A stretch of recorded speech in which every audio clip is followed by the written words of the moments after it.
Welcome to K-Catalog. Level 2, Unit 17 ng textbook, page 186. Second part na po tayo ng 어휘와 문법, vocabulary and grammar. Part 2 na po tayo. 지금 괜찮아요? Are you okay? 어디가 안 좋아요? So, 안 좋아요, not okay, no? Saan daw yung hindi maganda sa iyong pakiramdam or body parts? So, tingnan natin yung ating mga words. 안색이 안 좋다. So, pag sinabing 안색이 안 좋다, yung expression na yan is like, you don't look well. Yan. Okay? So, hindi ka okay tingnan na or maputla ka. Pwede din po yung ganun, no, sa Tagalog. So, sa Korean, ito po yung expression na yan. 안색이 안 좋다. Next, 힘, 기운이 없다. So, 힘 and 기운, same po ng ibig sabihin. Ibig sabihin energy, no? So, no energy. To have no energy. Okay? 입맛이 없다. 입맛, yung panlasa or wala kang ganang kumain. So, no appetite. Next, 어지럽다. Yan, if you can see, no, hilo siya dyan. So, dizzy. Next one, 얼굴에 뭐가 나다. So, to have something on your face. May something daw na lumabas sa iyong mukha. So, pwedeng allergy or pwedeng pimple. Ayan. Biglang may lumitaw sa mukha. 열이 나다, fever. 소화가 안 되다, indigestion. So, hindi ka matunawan. 몸살이 나다, so to be sick. Ibig sabihin, no, masakit yung iyong, kasukasuan, hindi ka makabangon. So, 몸살이 나다. May sakit ka. Yun, for short. So, dito tayo. Do not look well. Lagyan ko lang ng mga English term, no? Tapos, 얼굴이 나다. So, something on one's face. Then, dito sabi, 저는 소화가 안 돼요. Hindi ako matunawan. Okay? I'm having an indigestion. 요즘 계속 그러네요. So, these days, 계속, ibig sabihin, tuloy-tuloy, continuous lang daw, no? Yung kanyang pagkakaroon ng indigestion. Okay? 그러네요. So, these days po, madalas ganun, hindi ako matunawan. Yun yung ibig sabihin niya dyan. Okay? So, dito sabi, 여러분은 피곤할 때 어디가 안 좋아요? So, when you're tired, pagpagod ka daw, saan ang hindi maganda sa iyong pakiramdam or sa iyong katawan? So, example, sabi niya, 저는 피곤할 때 어지러워요. Okay? So, ano pa ba yung mga, effects ng pagod? So, 저는 malamang walang energy. 피곤할 때 힘이 없어요. Or kanina, ano yung another term for him? 기운. Yan, 기운이 없어요. Okay? Yan. So, may ibang tao naman kapag pagod, nag-iiba yung nila, no? Itsura, lumalabas talaga physically na pagod sila. So, pwedeng sabihin, 저는 피곤할 때. So, ano kanina yung you don't look well na expression? 안색. 안색이 안 좋아요. So, pag pagod ako, namumutla ako or hindi nagiging maganda yung kulay ng skin ko. So, may mga ganong tao. Okay? So, yan po yung mga possible answer. Now, for the second grammar ng Level 2 Unit 17, we have 명사 plus the grammar 에. So, dinigit mo siya kay noun. So, sabi, 어디에 좋은지 나쁜지 말할 때 사용해요. So, gamitin daw tong grammar na to. Use this grammar when you're expressing something that is good for or bad for.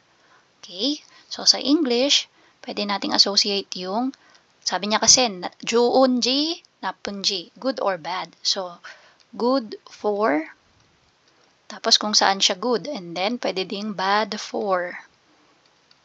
So, yung pinaka-titingnan natin dyan is yung for na word, no? Yan. So, sa Tagalog naman, para. Para sa. Okay? Maganda para sa, hindi maganda para sa. Okay? So, tingnan natin mga example. 이ring 씨, 당근을 잘 먹네요. 당근을 좋아해요? 사bi niya, 이ring, you eat carrots well. Do you like carrots? Yan. So, magana kang kumain ng carrots. Gusto mo ba ang carrots? Sagot si Earring, 당근은 눈에 좋아요. 그래서 많이 먹으려고 해요. Anong sabi niya sa first statement? Yung carrot kasi ay maganda para sa mata. Carrots are good for the eyes. 그래서 많이 먹으려고 해요. That's why I intend to eat a lot. Okay? Kaya naman, try kong kumain ng madami. Okay? Next, dito tayo sa 예문. 요즘 계속 피곤한 것 같아요. These days, I think I keep on being tired. Yan, palagi yata akong napapagod these days. Anong sagot nina? 그러세요? 그럼 귤을 드세요. 귤은 피로 회복에 좋아요. Anong sabi niya? Ay, ganun ba? Tapos sabi niya, 그럼, if that's it, if that's the case, kung ganun, 귤을 드세요. So, ano daw sabi niya? Nagsasuggest siya, no? 드세요, again, honorific form ng 먹다 or 마시다. So, dahil nakasuggest siya, seyo o seyo yung ending. Sabi niya, gyul, yung tangerine. So, try daw niyang, or not try ka, nagsasuggest siya na kumain ng tangerine. Tapos, in-explain niya na, gyul은 피로 회복에 좋아요. Tangerines are good for fatigue. So, 피로 회복. So, ibig sabihin ng piro, fatigue. Yan. Okay? So, 회복, recovery. So, maganda daw po yung tangerine para sa pag-recover from fatigue. Okay? Again, para sa Tagalog. Okay? Sa English naman, good for kasi 좋아요 yung ending, no? So, dito tayo. 감기에 비타민 C가 좋아요. Ibig sabihin, yung vitamin C is good for 감기 is cold. Okay? So, kung ikaw ay may colds or flu, maganda daw po ang vitamin C para dyan. Next. 담배는 건강에 좋지 않아요. So, this time naman, not good, no? Sabi, 담배, yung smoke or sigarilyo. Sigarilyo daw ay hindi maganda para sa kalusugan. 담배를 끊으세요. So, 끊으세요, to quit or stop smoking. Okay? So, sabi, smoking is not good for health. So, stop smoking.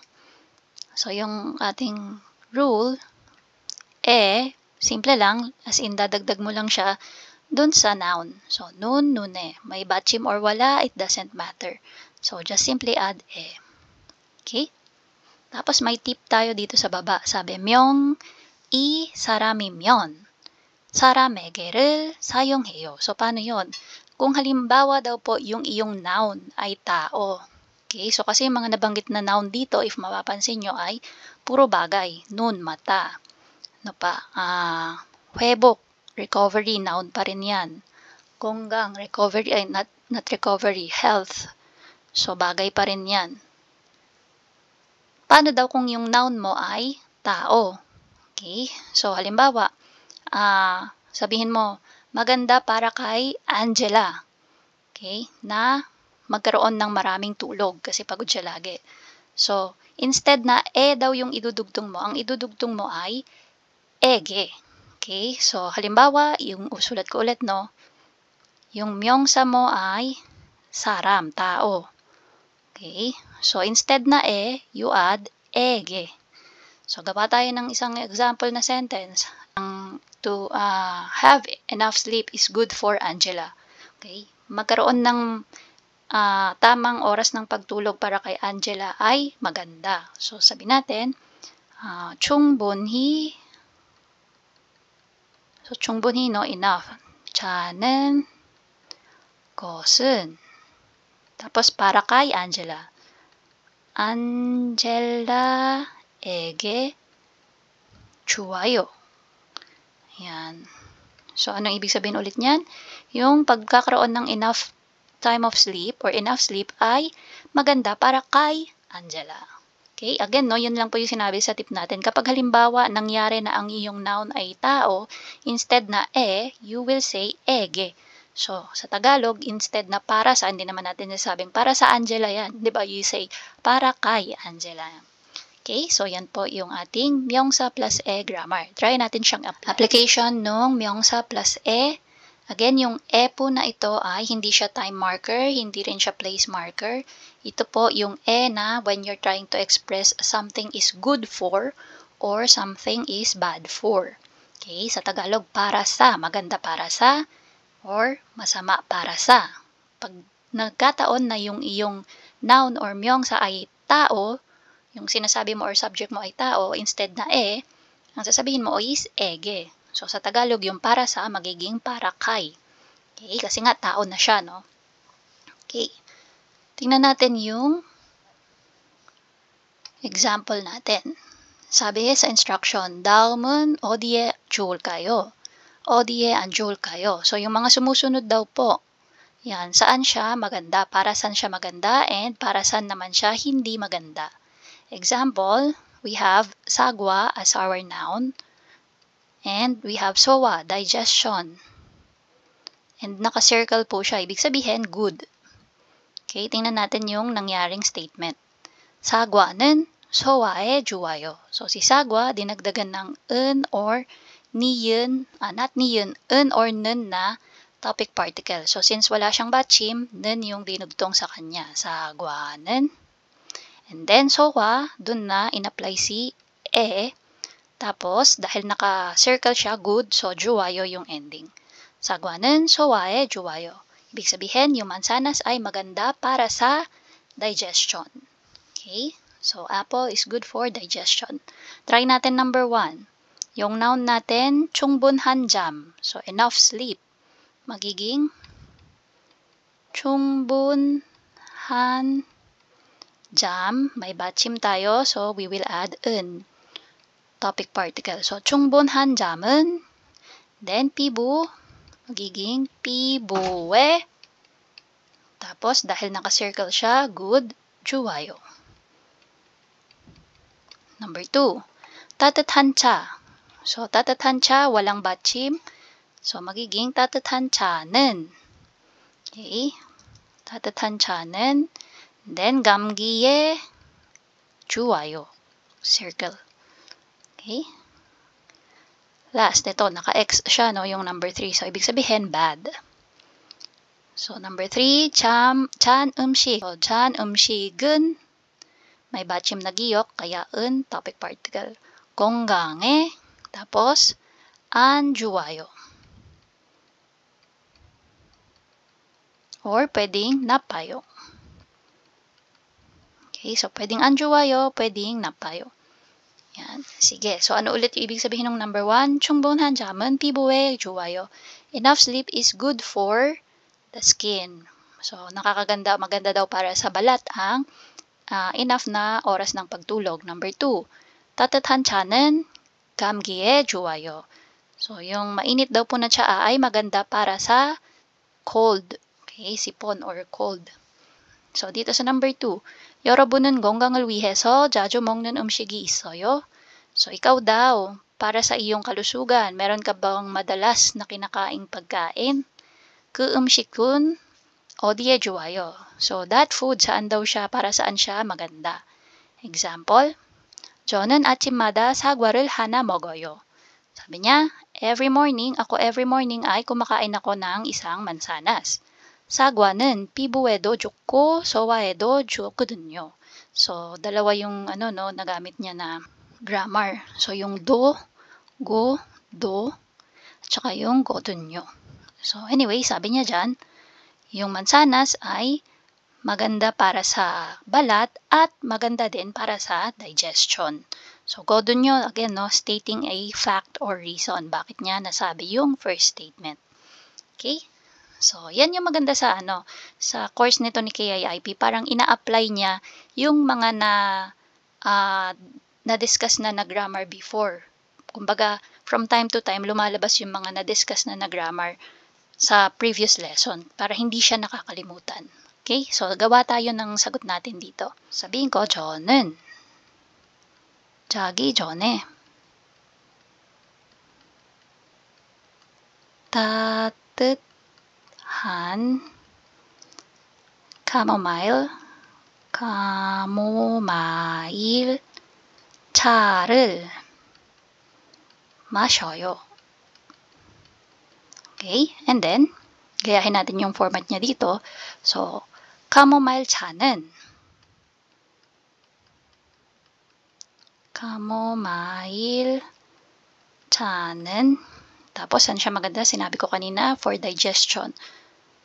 소화에도 좋고. So, ginaya ko to, no? So, sabi niya, 피부에도.